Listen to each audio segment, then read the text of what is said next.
Test, test, test. Test, test, test. Speaking of testes, Kendrick, as a sperm expert, would you be able to weigh in on this movie? Do sperms talk to each other? What is the plural for sperms? And would sperm sound like their dad if they could talk? To answer one of those questions, I think sperms with an S is the plural of sperm also with an S. So that's about the length of my sperm expertise. I see. I was curious as to the percentage efficacy of a diaphragm, since we see the one sperm make it around that diaphragm. It's 92 to 96% effective at preventing pregnancy. Oh, interesting. I think it's about time I hang up my sperm doctor hat and maybe go to a real school. Well, that sounds good to me. Hit it, boys!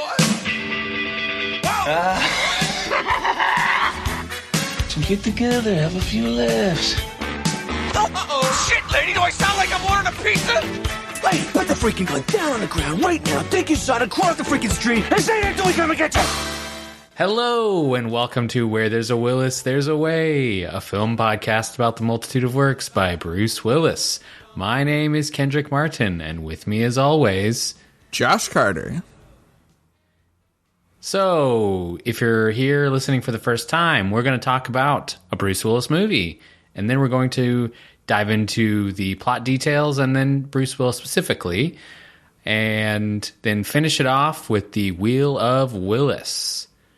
Today we're going to be talking about the movie Look Who's Talking 2. Look Who's Talking 2. Look Who's Talking 2? I feel like if you were this must have led to one of those, who's on first conversations, when you go up to the ticket counter and you guys say like, "Hey, look who's talking to. I want 2 tickets to, please." 2 tickets to Look Who's Talking To. Yeah, and then he goes, "Are you talking to me?" And he's like, No, look who's talking to. Are you look who's talking to me? Oh, man. If you want to get a hold of us and tell us what you think you would have done had you been a moviegoer back in the 90s, you can email us, williswaypod@gmail.com, or follow us on Twitter at williswaypod. Round, round, get around. Look who's back. What's up, my man? Look who's expecting. All right, lay one on me. That's your baby sister Julie in there. She's kicking. Now, wait a minute, let me get this straight. My little sister is in my juice cup? TriStar Pictures presents Mikey, this is your sister, Julie. Hi, Julie. Welcome to the outside. I'm going to be in charge of your life for the next 2 or 3 years, smacking you around, getting you in shape. Anything you need, don't be afraid to ask. Who is this slime ball? Look Who's Talking 2. Starring John Travolta, Where's your nose? Just don't pressure me. Oh, man, this is kid. Kirstie Alley, Goodbye, mommy, little honey bunny. Yeah, whatever. and the voices of Bruce Willis, I got the time if you got the diapers. Roseanne Barr, What are you looking at? and Damon Wayans. Talk about attitude. Come on, let's take it to the zoo and leave it there. Good idea. Of course, he would have a friend. That audio was from the trailer of Look Who's Talking 2. I'm going to read the description from IMDb. This time, a new baby is on the way, and it's a girl. Wrapped together with the standard conflict between mother and father, Mikey engages in a bit of sibling rivalry with his new sister. This movie is written and directed by Amy Heckerling and stars the original cast members John Travolta, Kirstie Alley as James and Molly Ubraccio? I don't think we ever heard their last name pronounced. I do not parents believe of so. Yeah, the parents of Mikey, voiced by Bruce Willis, a toddler coping with the newest addition of the family, baby Julie, voiced by Roseanne Barr. This movie is currently available for rent on VOD, and as always, we will be spoiling the whole plot of this movie. So for some reason, you're really dying to follow along, pause now, go watch this movie, and come back. However, if you're still here and you're on the fence, I don't necessarily think that you should throw your money at this movie. Yeah, I agree. I think our discussion will be better than Look Who's Talking To. I almost guarantee it.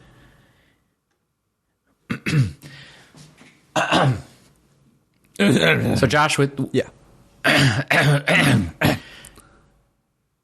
So Josh, with all that lead up we've had, what did you think of this movie? How did you think it compared to the first one?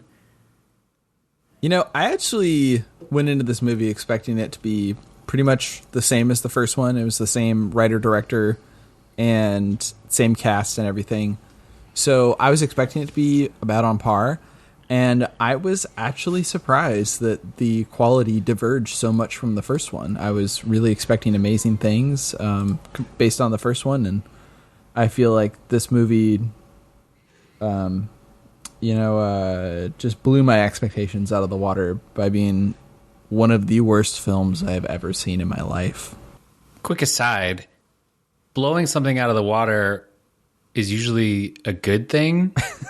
So I guess it would be it sank. In this case, it was like a submarine, and a bunch of people lost their lives. Like, that's what got blown out of the water. Oh, yeah. Oh, I am right there with you. I thought this took a hard dive from the first in quality, and I was really surprised. I don't know what happened. Yeah. One thing I did notice is it came out roughly 12 months after the first one. So I think that slapdash thrown together aspect, it was really visible. Yeah. There were very few saving graces, one of which I thought was the length. I think it came in right at 80 minutes. Yeah, no kidding.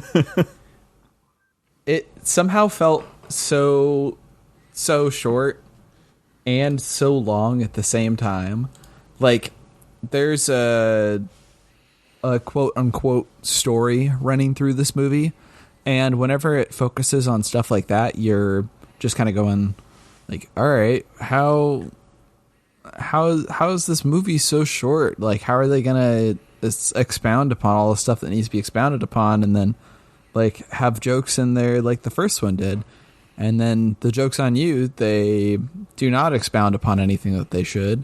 And you are treated to like a series of vignettes that are loosely connected. It doesn't even feel like this thing has a story that was more than somebody just being like, we should have like another fight scene. Yeah, okay. And then how about another dream sequence? Yeah, okay. How about another sequence at a children's gym? Is it baby gym? What the heck was that thing called again? Oh, I don't know. Yeah, well, fucking with kid Gilmore gym. Gottfried. Yeah. Oh, I was flabbergasted. Yeah. You're right. You do make a good point about it feeling like a series of vignettes. I don't think any.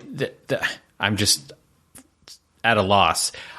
When I read that IMDb description a little bit ago, it said wrapped together with a standard conflict between mother and father. What kind of standard conflict? What is there just off the shelf Dr. Spock standard conflict? Volume 2. As we study in the field of psychology, a standard conflict between a mother and father is as follows. like, there's nothing like that. So I don't know. I could not understand where that line came from. Yeah. So this movie introduces Kirstie Alley's character Molly, her brother. Yeah. And he's kind of described as a equal in the sense of being like a great accountant, but also seems to be unemployed. Yeah. And kind of just a traveling accountant. His story was all very strange. I read this in a review somewhere, and I could not find what review I read it in, but it was described as him going around as doing like Robert De Niro impressions, and I couldn't. There was one scene where I thought it was Robert De Niro who came in, and I'm just like, what happened? You see, for me, with him, like, waving his gun around and everything like that, I just kept getting immense, like, Quentin Tarantino vibes, like, in, like, most of his movies. I feel like he'll play, like, somebody who's just absolutely batshit, and that is totally how that character felt. One of the things they mentioned, they kind of compared him to Travis Bickle, I believe, which is a reference to the Robert De Niro movie Taxi Driver, which I just watched actually a week ago, or I probably would have totally missed that line because it went by so fast. But Taxi Driver, very different movie. Travis Bickle, not a desirable character to emulate in any sense of the word. So that was a very strange kind of plug at his, I suppose, Robert De Niro lookalikeness. I'm not sure. Yeah. What did you think of the toilet? And I thought it was one of the most redeeming things because it took it into the, like, out of the snooze fest into the what the fuck level. Let's just say, like, I'm so glad that I didn't decide to just try drugs when watching this movie, because I think that scene would have, like, sent me over the edge. Oh my goodness. I was watching this with my wife and one of our roommates, and when that scene came on, all of us were just in absolute shock, like, people's faces in their hands, just like, what? I cannot even watch. This is so insane. So, first of all, the kid walks into the bathroom and looks at the toilet, and it's got the classic 90s bright blue cloth covers and all that disgusting stuff that was gross even then and is even grosser to think about now. Yep. And you're like, well, okay, this is weird. And then the kid cuts back, and it is a monster, a hell beast. Voiced by Mel Brooks. Yeah, voiced by Mel Brooks, of all things. And I don't even know. I couldn't tell. It just says, like, a couple of words. Oh, man, it was insane. And it doesn't even come back. No. Like, it just happens once, and then you're just going, oh, okay. All right. Like, that one sequence could have been, like, a whole story arc featuring this Mr. Toilet character, and instead you're just treated a one sequence with that character.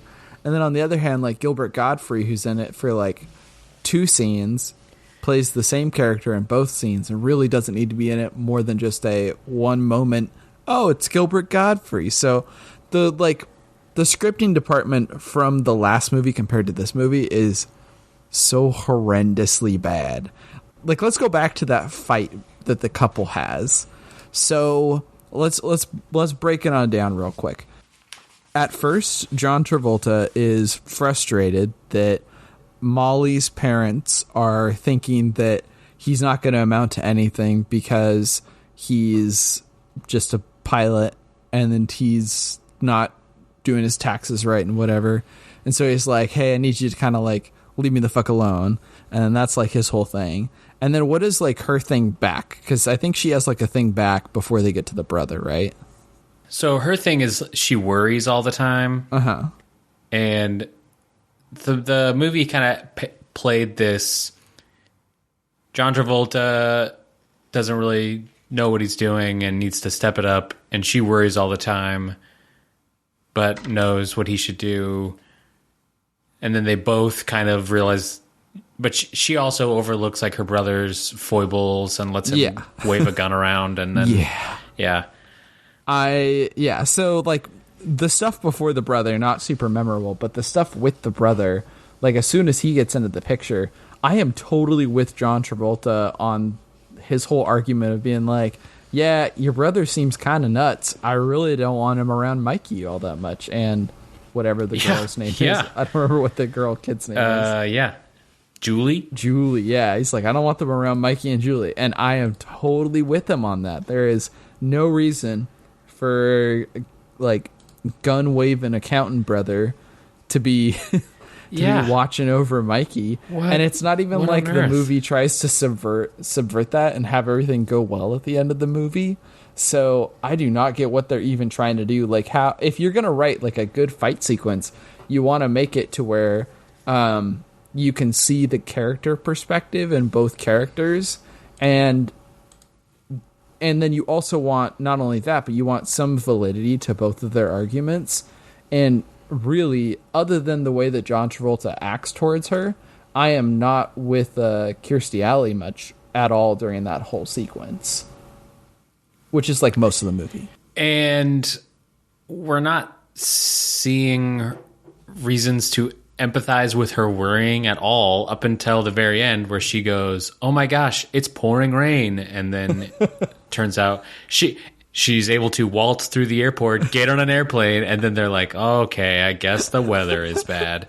Yeah, but like, even if she hadn't gotten on that plane, they still would have grounded his flight, so it wouldn't have mattered anyways. Yeah, you're right. Like, it would have made a difference if like he decides to leave the flight and he's like, "I'm not risking my life for some paycheck or whatever," and then like you get some nice, "Oh, okay, he made the right choice," but you're just like, "Oh, there was no choice to be made anyways, because he just wasn't going to fly no matter what."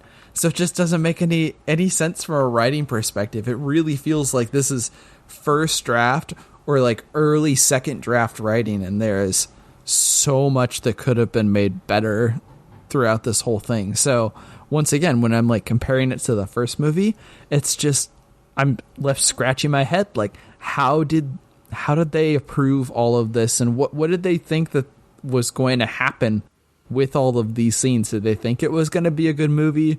Were they just making it to make it? Like, it's horrendous. I agree. Not to say that all of this movie was bad, though, because there was like one or two sequences I liked. Mostly just one.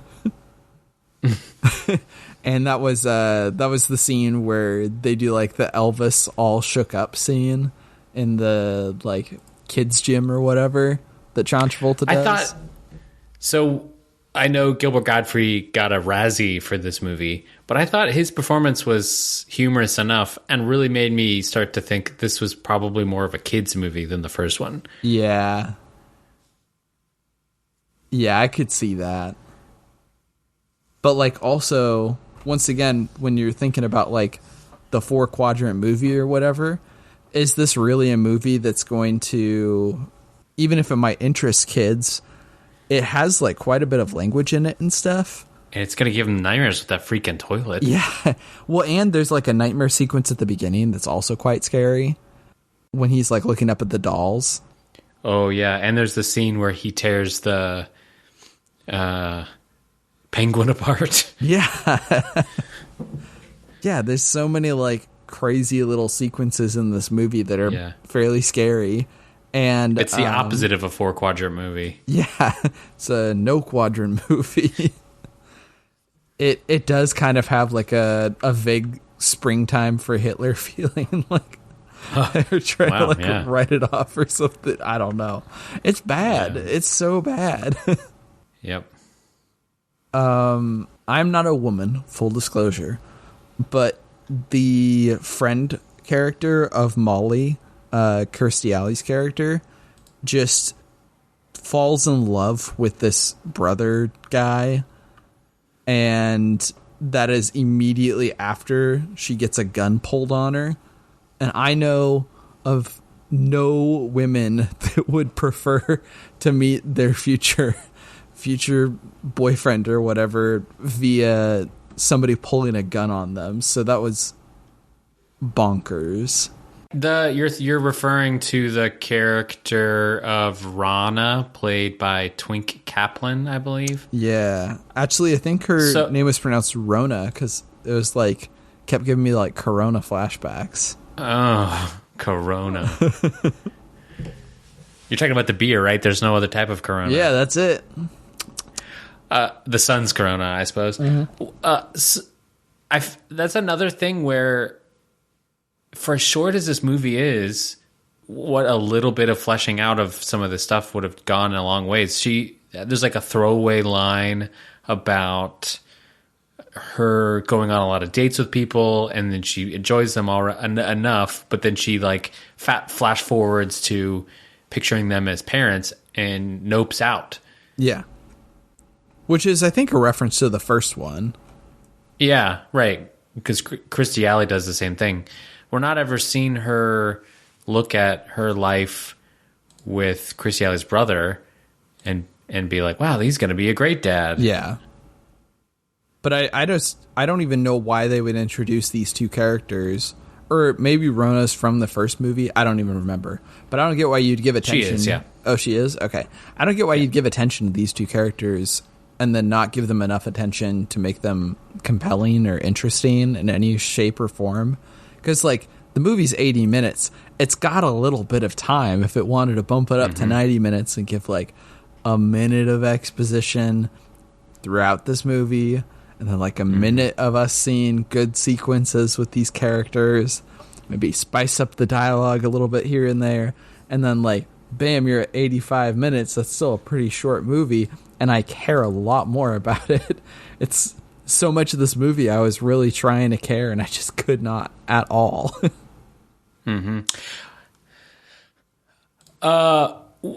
So thinking about this movie and compared to the first one, what worked so well for the first one was these. It felt like the comedy was hitting full force all the time, and or at least the most mix of the time. Right, but there was like all these elements of comedy that were working so well because Kirstie Alley and John Travolta were sparring, and you had Bruce Willis's one-liners were there to just always add like a jab, and then he, as a baby, was getting into antics, creating some physical comedy. And in this movie, the sequel, there's a little bit of kid plotline with Mikey learning to use the bathroom to pee in the toilet, which, as we've already discussed, that toilet scene, this plotline just goes nowhere. And then Julie is learning to walk, I think, and which I didn't even get was a thing until like she actually walked. Yeah. I want to save the discussion on Roseanne's voiceover until we talk about Bruce, because I feel like we can compare them. Yeah. But again, that the through line of Julie learning to walk and Mikey learning to piss in a toilet without getting eaten by the monsters, very little care. The parents didn't even notice. Yeah. Little comedy. Yep.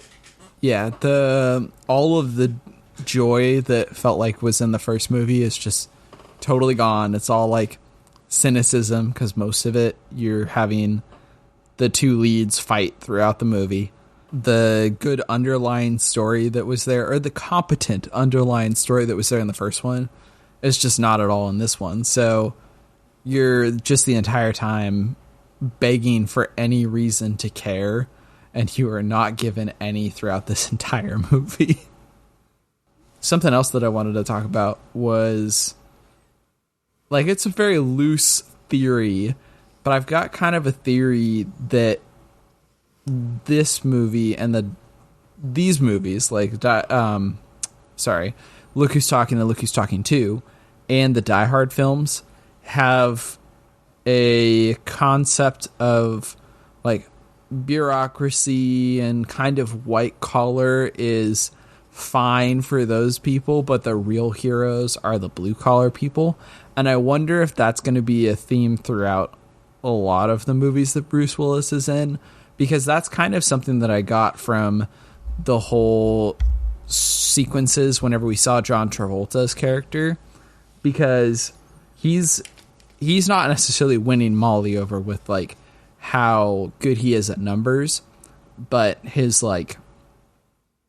dancing and his humor and his down to earthness is what wins her over.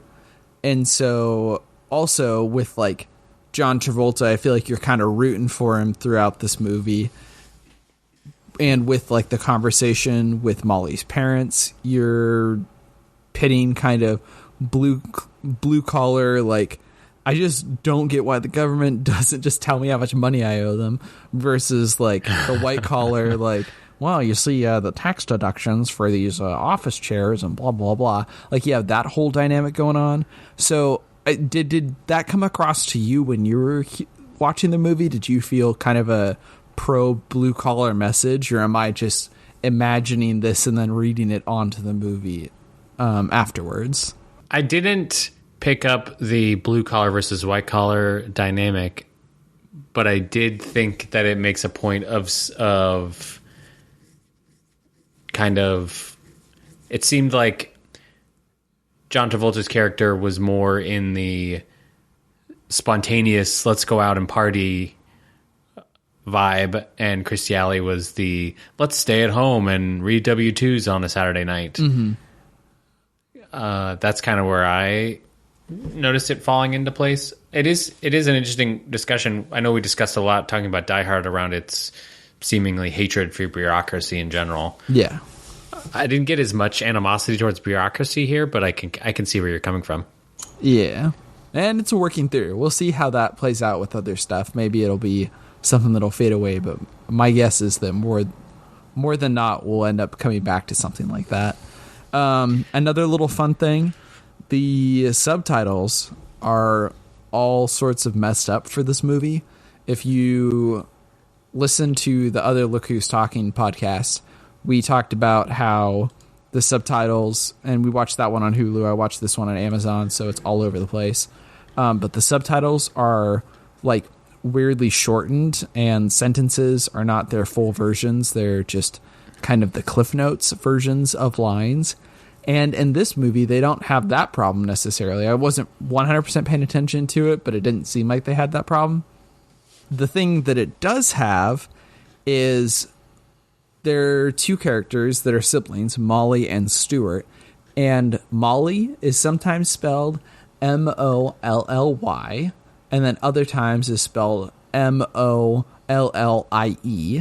And then the brother Stuart is sometimes spelled Stuart, and then other times is spelled Stewart. So I don't know why this is happening.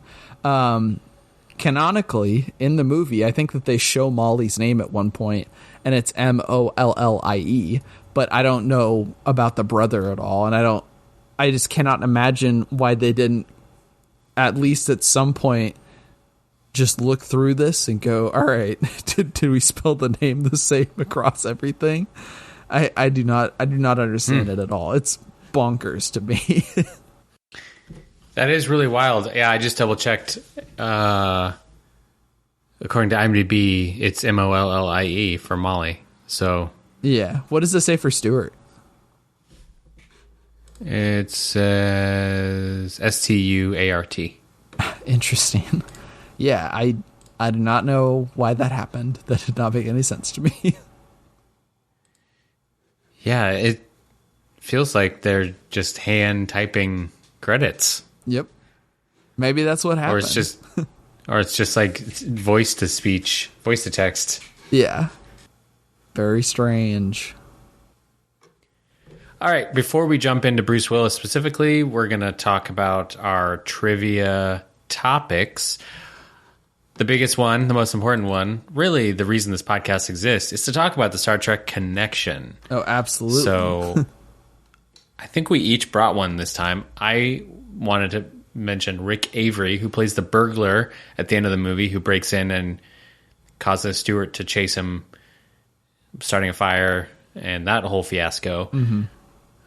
Rick Avery is a common stunt performer in Hollywood, and he was the stunt coordinator on Star Trek Insurrection. Nice. Yeah, and for those of you that haven't watched it, at the end of this movie, the brother that John Travolta doesn't trust leaves the house to go chase after a robber that broke in at 7 p.m. when people are still in the house, and then he leaves stuff on the stove and it burns, and it almost burns the apartment down with kids inside of it. It was like a Die Hard-esque robbery where he had a diamond cutter, just pop open a window on a third story apartment building, all to steal what presumably was some stuff in a drawer. Yeah, it made no sense. It made absolutely no sense. Very shoved in there. Yeah. So yeah, that was one of the Star Trek connections. The other Star Trek connection is in the sound department, but it's not Tom Boyd, our favorite oboe player. It's not him. So, you know how the new Star Trek films have a pretty consistent throwback to the Beastie Boys? They have Sabotage in both Star Trek 09 and Star Trek Beyond. And in this movie, the Beastie Boys are also credited because during the potty training sequence at the very beginning, John Travolta says, "You gotta fight for your right to party." So the Beastie Boys got credit, so they're the other Star Trek connection between the two movies. Well, I think those are some pretty strong connections. Yeah, that's right. We didn't want to use Kirstie Alley again, so we brought out these two. No, we did not. I was actually kind of expecting maybe Gilbert Gottfried to have performed at some Star Trek connected thing, but I don't think so. Oh, man, that would be great if he was like a Ferengi or something. Yeah, exactly. I was like, he has to have played some interesting alien or voice of computer or something. Yeah. But nope. That would have been great.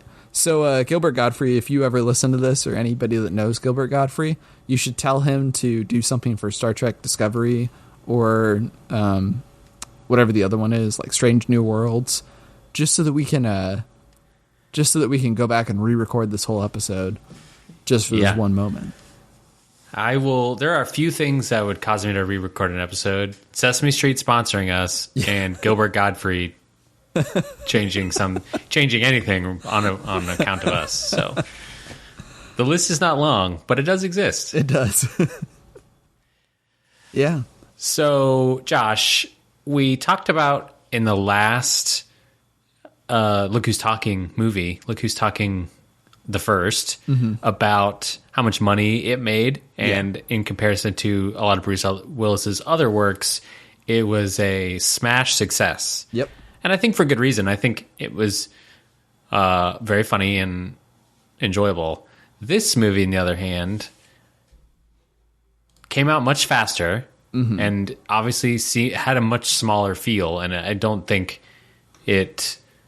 I don't think there's any way that it could have made as much money just because it was an 80-minute movie. But I could not find... The Wikipedia page did not show its budget. Did you know the budget for how much this movie was? Yeah, I did find the budget for this movie. So this movie, just for comparison, the first movie was filmed on $7.5 million, which is the smallest of all of the films that we've covered by far. And this movie was filmed on a $22 million budget, so quite a bit larger than the first one. And did you see how much this movie made, Kendrick? I did. So, like we said, the first one had a budget of $7.5 million, had a box office pull of $297 million. Yep. So that, I'm not a mathematician, but I feel like that is a many X return. 39.6 actually. Well, see, you are the mathematician. How much did you say Look Who's Talking 2 had a budget of? $22 million. And it had a box office of 47.8. So let me do the math. That's a lot less. 2.173. A lot less. It is a lot less. That math is correct. Still profitable somehow. Doing better than my AMC stocks, but not by much. Oof. Ooh, deep cut. Yeah. Maybe by the time this episode's released, AMC will have rallied. Oh my god, that'd be the best. I would. Me and my 3 shares going to the moon. Yeah. Another notable thing about this movie is it is rated PG-13, and there are 2 uses of the word fuck in this movie. which is pretty impressive because nowadays you can only get away with one fuck in a PG-13 movie. It's kind of a famous rule, unless you are using the word fuck in song, in which case you can use it, I think, up to 3 times. It's 2 or 3 times. And yeah, so it's insane that it even does that. Oh, and the other thing is that I think if you're going to use fuck, you can't use it in a sexually derogative way. Otherwise, it makes the movie R. There's a lot of rules around the usage of fuck. I don't get why they think that only hearing it once in a PG-13 movie will make it so much better, as if like kids will only have a tolerance of one fuck, and then once they hear it twice, then they turn evil or something. So I don't get it, but there are multiple fucks in this movie. I'm interested if you have sources for these comments, because I used to believe that those statements, that the MPAA had rules around the number of times you could say fuck in a movie and get a PG-13 rating. But when Hamilton was released last year in 2020, I remember Lin-Manuel Miranda saying somewhere publicly, those rules aren't really rules. Those are just kind of what the populace believes, and it's actually not that way. And that's why Hamilton was able to get a PG-13 rating. Well, Hamilton also blanked out 2 of the fuck words. They only have fuck in it once in the... Yeah, but I think that was a Disney thing. That was not a ratings thing. Ah, that could be. That could entirely well be. The whole like rating system is super, super wonk. But I did look into it. They are general guidelines, but typically if a movie has multiple uses of the word fuck, they won't give it a PG-13 rating. It's just like they're following like a 25-year-long precedent. And obviously they listen and work with big studios like Marvel works to make sure that all of their movies are not rated R, at least at the time of recording of this podcast. So they'll send in the movie and then they'll be like, there's like a little bit too much gore and stuff like that. So then they'll actually like tone down the gore. That's been the types of things that have happened before. So you see some movies that'll push boundaries of like PG-13, and then other studios will like say, you know, this movie is pretty gory. It should probably be rated R, so we get that R rating. And then they're like, I don't really see it rated R. And then they're going, it's rated R. And then it does end up getting rated R. So, I mean, they don't have many hard and fast rules about what they actually have to do, but there are some pretty general rules. General guidelines has to submit to whatever Admiral Rules tells him to do. But General and Admiral are like both essentially the same rank in 2 different branches, right? I don't know. not in Kendrick Hollywood. land. They're not. Okay. Yeah. I want to go to Kendrick's stand one time, just once. Just once. Yeah. Just once.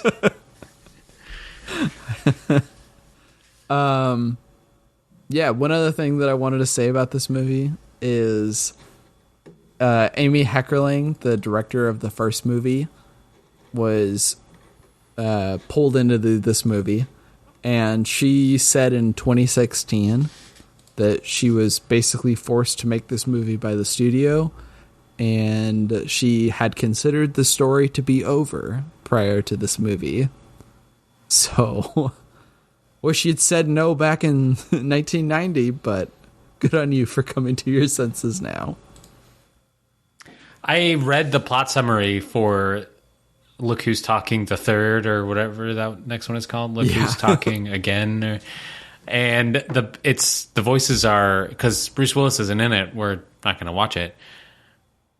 But Christy Alley and John Travolta are in it. And the voices are dogs. They get 2 dogs. Oh, yeah. But the plot seems very similar. Yeah. Christy Alley worries about John Travolta's character cheating on her. John Travolta's worried about not making enough money and decides to fly more piloty planes. Like, that's the plot of the movie. But with dogs. And you know that, like, every single writer gets paid more per movie than I get paid in a year. It's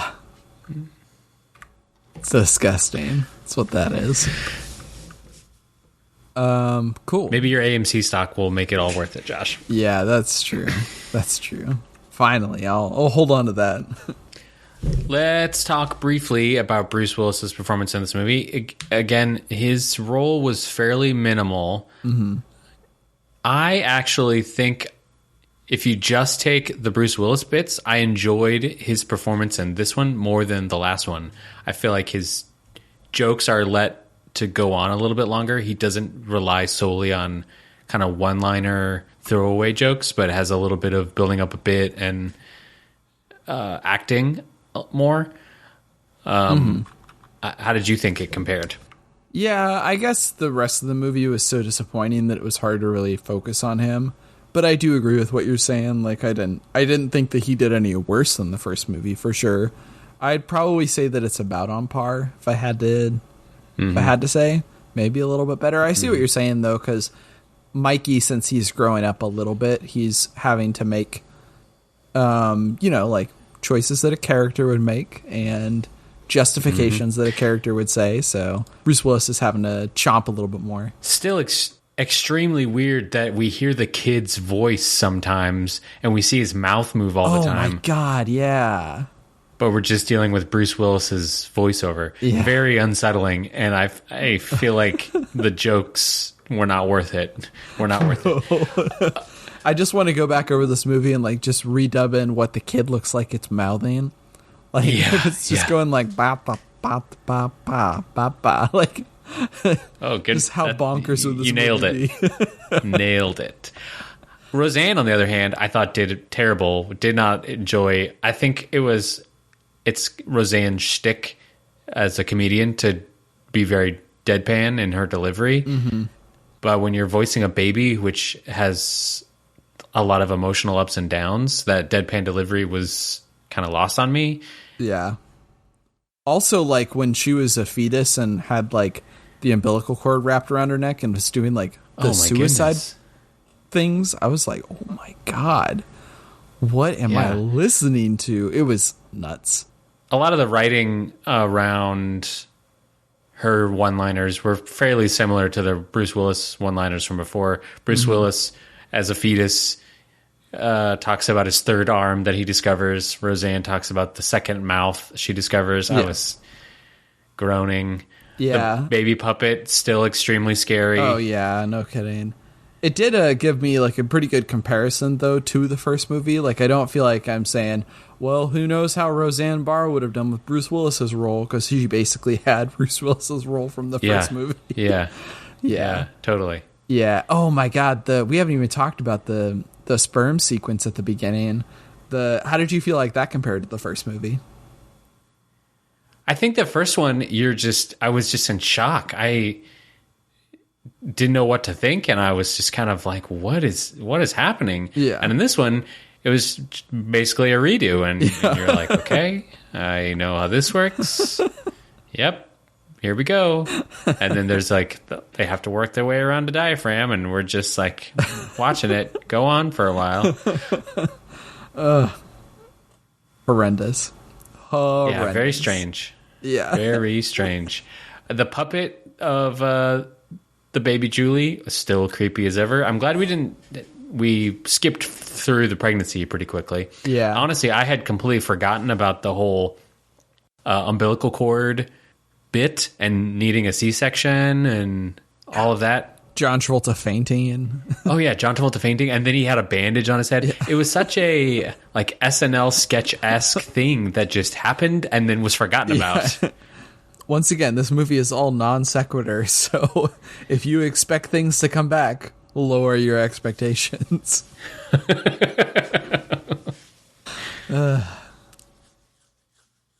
So, as far as movies go that have Bruce Willis in them that we've seen, I have, just to recap, Die Hard, In Country, Look Who's Talking, Die Hard 2, Sunset, Blind Date, and I'm going to put this movie down at the very bottom. Look Who's Talking 2 takes my number 7 out of 7 spot. What about you? And to no one's surprise, it will also to be number 7 for me. So my order is Die Hard, In Country, Die Hard 2, Blind Date, Sunset, Look Who's Talking, and Look Who's Talking 2. Oh, big surprise. Big surprise. I have very rarely seen a movie that is worse than this movie. If you've not seen Love on a Leash, I would recommend that. But yeah, it's good times. You recommended me not seeing that? No, Is that what you I would said? recommend you see Love on a Leash if you haven't seen it yet. It should be available for free Just so that on I can YouTube. Not like it? Oh yeah. I'm not kidding when I say that it is probably the most horrendous thing that's been called a film. A full feature-length film to have been released that I've seen. There may be worse out there, but it is so horrendous. There's a dog that's like kind of like a Look Who's Talking dog, actually, where the dog has like this voice behind him, and he like at one point stops a character from getting raped, and it is nuts. It is nuts. Wow, you're really selling me on it. It's got a magical pond. I don't know what else to tell you to make you want to watch this movie. Oh my goodness. It's so bad. Whew. I think that's the best segue into the Wheel of Willis. The Wheel of Willis. Wheel of Willis. And what do we say every time we gotta Whisk that wheel. Yeah, that's right. So it's spinning. Is Willis's performance closer to overboard or underplayed? I think underplayed. I think underplayed because you could have really gone to 11 with being a baby. Yeah. Literally. And no kidding. That would have been horrible. while like I said, I think he seemed to care a little bit more this time. Mm-hmm. He's just given so little that it's hard to not just seem very understated. What was the opposite of overboard? Underboard? Inboard? Underplayed. Underplayed. Yeah. How about you? Yeah, I'd agree with that. Yeah, I think that likewise he probably could have made this performance super, super hammy and it would have been the worse for it. So I'm glad that he did not. I feel like there's an interesting multiverse theory of Bruce Willis and Nicolas Cage both exploding with a long history of movies. Some are great, some are not great. But now in the year of our Lord 2021, both of them, Bruce Willis and Nicolas Cage, you know what to expect when you go to see their movies, like a new release. And I feel like they could have easily reversed spots, and we could have had Bruce Willis out there doing Nicolas Cage-esque movies nowadays. Man, the bees, not the bees.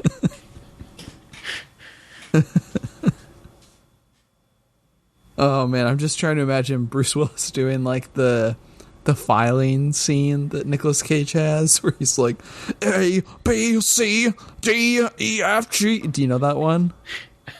Yeah. Yeah.